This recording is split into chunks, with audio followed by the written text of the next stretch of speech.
আমার কিন্তু খুব কৌতূহল হচ্ছে, আপনি আমাকে বলুন গুরুদেব।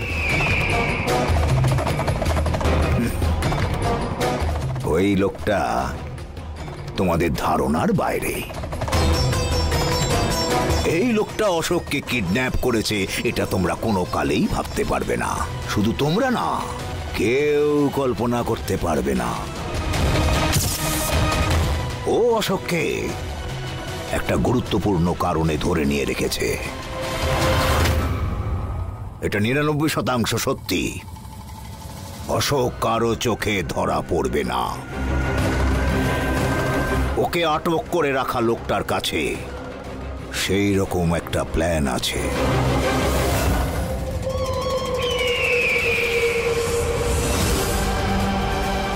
গুরুদেব,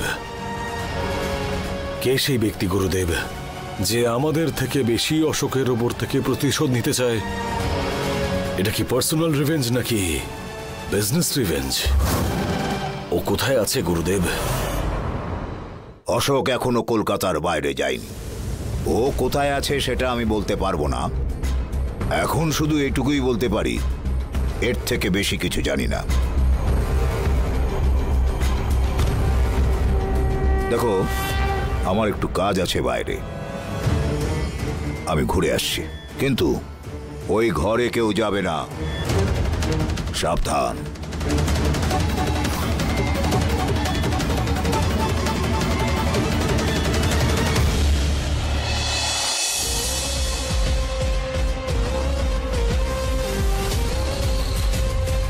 রকি, কে হতে পারে বলতো? গুরুদেবের কথায় কিছুই তো বুঝলাম না। আমাদের বাদে ওর আর কোন শত্রু আছে? ইদানিং এই পেমেন্ট কালেক্ট করার বিষয়ে অনেক শত্রু এসে উপস্থিত হয়েছে। অনেকে রুডভাবে কথা বলছে। টাকা না দেওয়া অবধি ওরা অফিসের বাইরে আসছে না। ওরা টাকা না দিতে চাইলে ওদের সব অফিসের কম্পিউটার হ্যাক করে ওদেরকে ব্ল্যাকমেল করছে। ওরা যত টাকা পাবে তার ডাবল ওরা উসুল করে নিচ্ছে। আর এই জন্যই হয়তো নতুন শত্রুরা ভিড় করেছে।